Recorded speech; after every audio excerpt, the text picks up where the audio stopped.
Hello everyone, welcome to day 54 of 90 days challenge.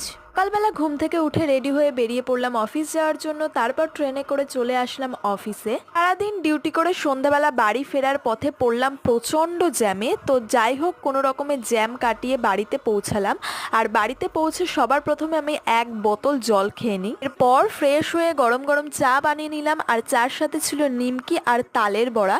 আসলে গতকাল মা তালের বড়া বানিয়েছিল, আর আমার তো তালের বড়া বাসি খেতে বেশি ভালো লাগে, তাই মা আমার জন্য টিফিন কোটোয় করে রেখে দিয়েছিল।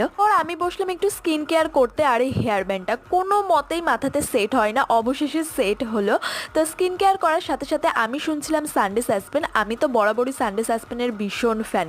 তোমাদের কাদের কাদের সানডে সাসপেন ভালো লাগে অবশ্যই জানিও কিন্তু। হ্যাঁ, বিছানার কভারটা মা কিছুদিন আগে কিনেছিল, কিন্তু এতদিন ধরে আমার থেকে লুকিয়েছিল। আজকে তো আমার চোখে পড়েই গেছে, তো আমি এখন বিছানা করে চললাম শুতে।